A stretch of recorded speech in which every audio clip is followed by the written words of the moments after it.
Welcome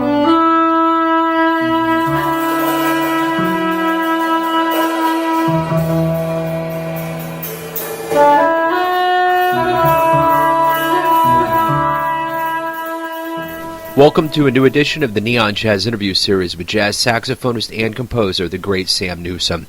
He talked about this new COVID-19 world back on May 27, 2020, and how he's been keeping himself busy creatively, along with hope for the future, and a little more in between. Enjoy. Well, hey, man, it's been a while. It's great to catch back up with you. I mean, ever since we interviewed, I see you all over the place doing all kinds of things. Oh, thanks. Yeah, I'm trying to stay busy. Yeah, I guess the Art Blakey saying you either either appearing or you disappearing. Right. Well, hey, again, thanks for taking some time out, and I think I kind of want to talk about some of these virtual events that you're putting on, and kind of just in general, it'll be kind of a COVID-19 style interview. So sure. Again, thanks. And I guess my first thing here is to kind of preen back the layers of things that are going on. When did you know, like mid-March, early March, when did you start seeing all of these things transpiring in your personal schedule and in life in general that made you think, oh, here we go, we're going to go into a huge jazz shutdown? Yeah, well, I guess for me it started, I think the first week of March. I was playing, I think where was it? In Casper, Wyoming. And I started hearing just rumors about things getting canceled. And then I also a week later, I think I was supposed to go to Seattle, Washington for the Seattle Improvised Music Festival.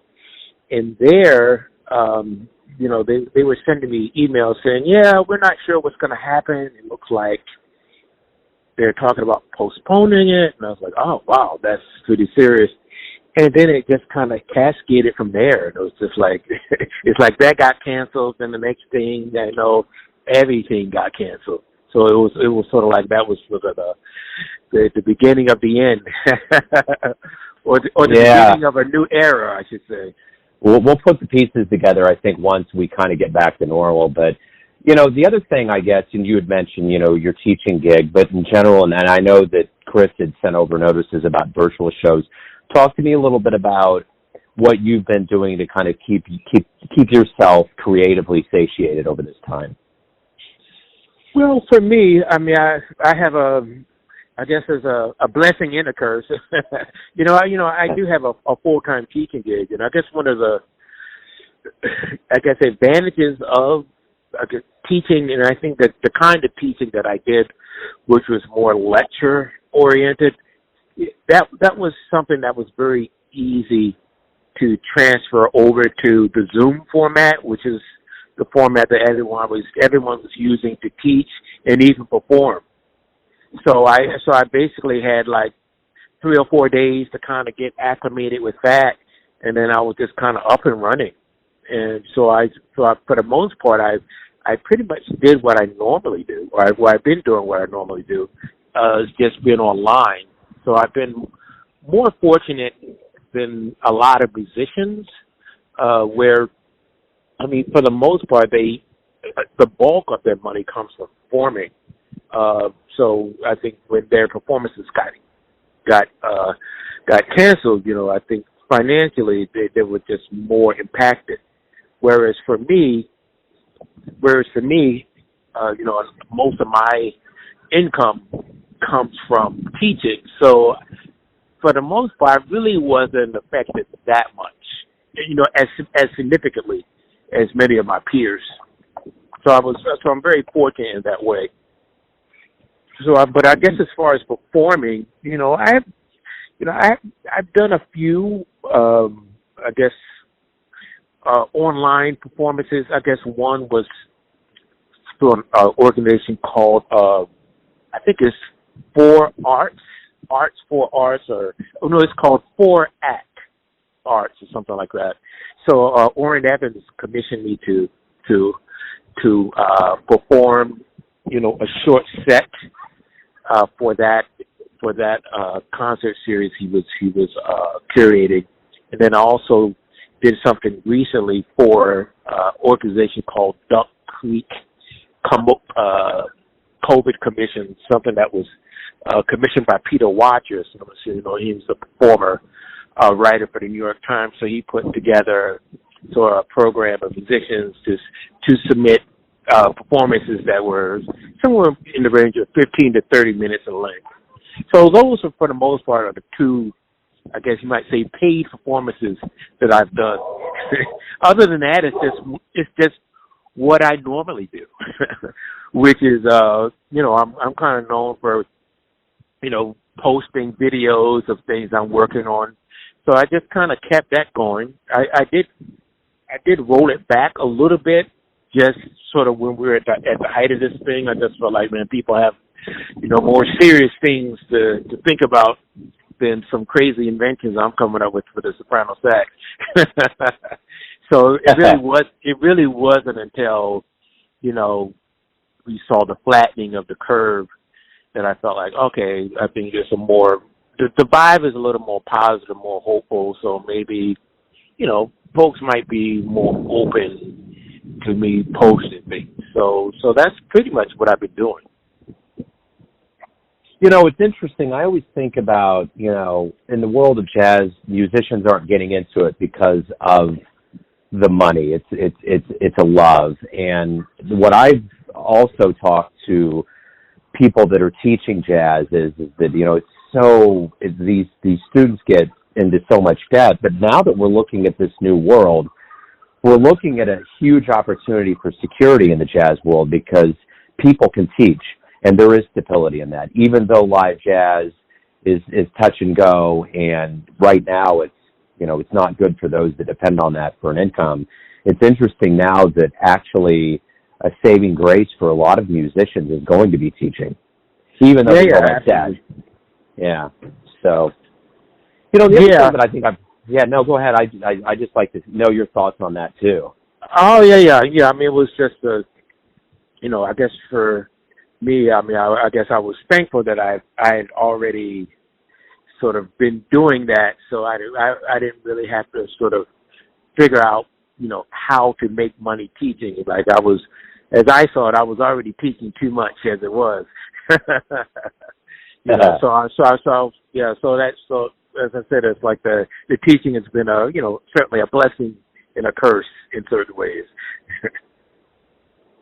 Well, the other thing, too, that I found interesting about this is that for artists, especially musicians, jazz thrives on things being improv and, you know, surprising. And this new world we're in seems like it's probably a part of just jazz. And maybe this is a setup for jazz musicians to be able to digest this and regurgitate it to something that's profound artistically.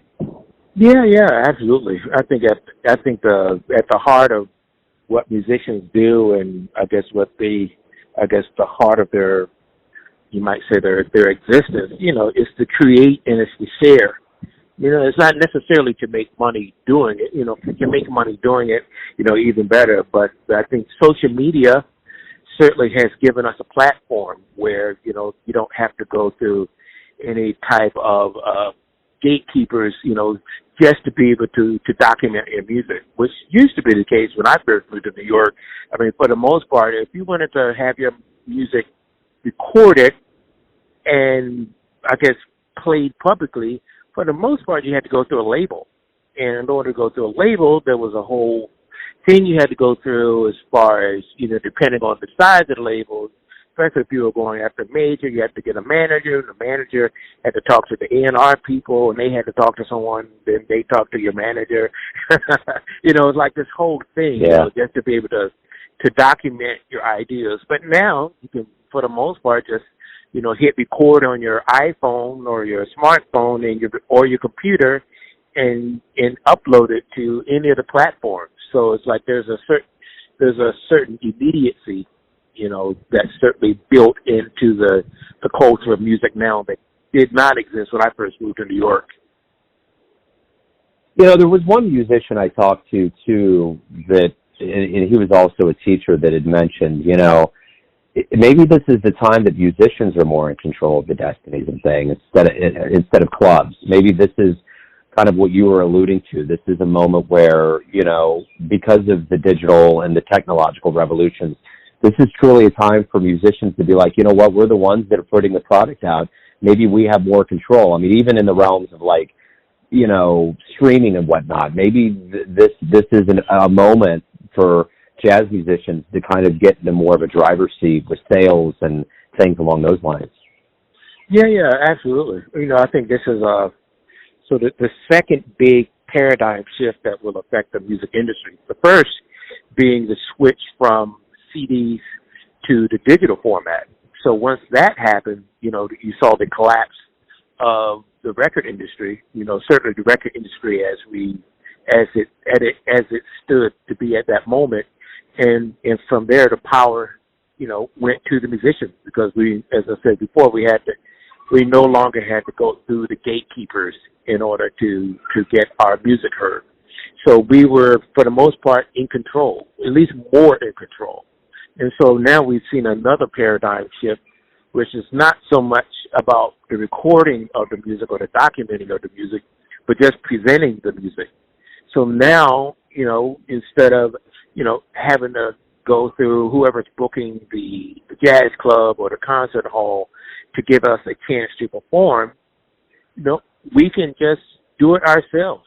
There's nothing stopping us from being our own promoters. We can start our own online festival via Zoom if we want to. So you're right. It's a paradigm shift that has again given more the power to the artists than the people on the business side. The one thing that's going to happen too is we will return to live music, and the question is, when we do, what do you hope both musician and the audience realizes from this absence of live music? Well, just how important it is, and it's not something to be taken for granted. Listening to documented music, whether it's in the form of a CD or streamed or whatever, being played on iTunes in a digital format, that's one aesthetic, and that captures a certain nuance of the music.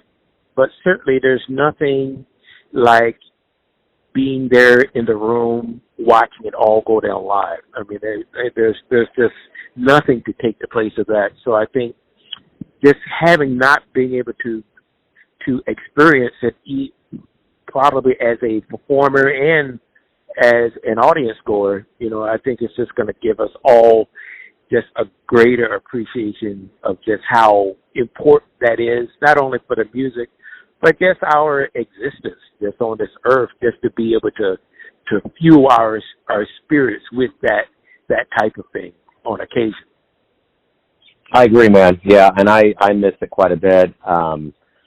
Sam, hey, thank you for taking some time out to talk about this very strange time on the planet. I look forward to when you guys do get back out and start performing again. Yeah, thanks. Yeah, it was nice talking to you as well.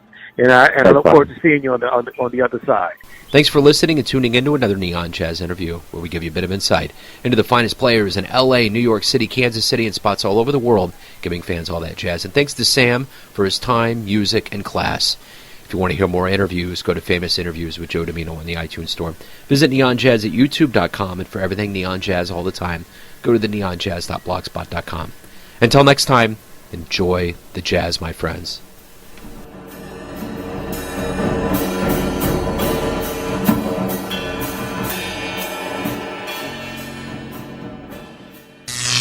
Neon Jazz.